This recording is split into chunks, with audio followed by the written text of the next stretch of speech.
ஆண்டவராகிய இயேசு கிறிஸ்துவின் நாமத்தில் உங்கள் யாவருக்கும் புது வருஷ நல்வாழ்த்துக்களை தெரிவித்துக் கொள்கிறேன்.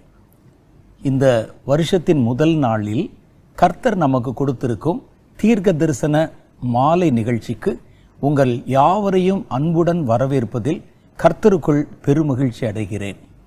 கர்த்தர் நமக்கு மறுபடியும் ஒரு புது வருஷத்தை கொடுத்திருக்கிறார். நல்லா நீங்கள் யோசிச்சு பார்த்தீங்கன்னா 2025 இப்போத்தான் ஆரம்பித்த மாதிரி இருக்குது.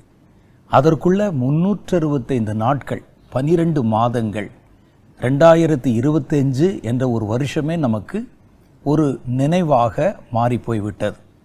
கர்த்தர் மறுபடியும் ஒரு புது வருஷத்தை நமக்கு கொடுத்திருக்கிறார். இந்த வருஷத்தில் நம்ம எப்படி பாதுகாப்பாக இருக்கணும், நம்ம என்னென்ன செய்யணும் என்பதையும் கர்த்தர் நமக்கு சில எச்சரிக்கையின் வார்த்தைகளையும் நமக்கு கொடுத்திருக்கிறார். அதை குறித்து தான் நான் உங்களிடத்தில் பகிர்ந்து கொள்ள போகிறேன். இது ரொம்ப மிக முக்கியமான ஒரு நிகழ்ச்சி நேரம். யாரும் இடையிடையில் எந்திரிச்சு போகிறதோ அப்புறம் கவனம் இல்லாமல் பார்ப்பதோ கேட்பதோ இல்லாமல் நீங்கள் நல்லா கவனித்து கேட்கணும். 2026 வருஷத்துக்குள்ளே வருவதற்கு முன்பாகவே இனி வருகிற காலங்கள் எப்படி இருக்கும் என்பதை குறித்து கர்த்தர் எங்களிடத்தில் வெளிப்படுத்தி பேசின சில தீர்க்க தரிசன வார்த்தைகளை, முக்கியமான சில காரியங்களை உங்களிடத்தில் சொல்லி உங்களை கவனப்படுத்தவும் எச்சரிக்கைப்படுத்தவும் அதிகமாக ஜெபம் பண்ண வைக்கவும் இந்த நிகழ்ச்சியை ஒழுங்கு செய்திருக்கிறோம். ஒவ்வொரு வருஷத்தை முடிக்கும் போதும் நம்முடைய மனதில் கடைசி காலத்துக்கும் நமக்கும் இருக்கிற இடைவெளி ஒரு ஸ்டெப் குறைந்திருக்கிறது என்பதை நம்ம விளங்கி கொள்ளணும். கடைசி காலத்தை நோக்கி நம்ம நகர்த்தப்படுகிறோம். 2020 கடைசி காலம் 2க்கு இடையில இருந்த இடைப்பட்ட காலத்தை விட 2025க்கும் கடைசி காலத்திற்கும் இடையில் இருக்கிற இடைவெளி குறைந்திருக்கிறது. 2026 அப்படித்தான்.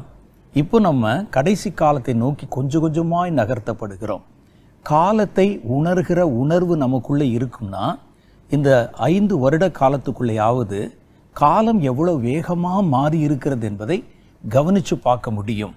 அரசியல்லையும் சரி, விஞ்ஞானத்திலையும் சரி, வருகிற ஆபத்துகளிலும் சரி, காலத்தில் உண்டாகிற சமுதாய மாற்றங்களிலும் சரி நிறைய வித்தியாசங்களை கவனிக்க முடிகிறது. இது அப்படித்தான் நடக்கும். ஏனென்றால் வேதத்தில் இவைகளை குறித்து முன்னறிவித்து இயேசு நமக்கு சொல்லியிருக்கிறார்.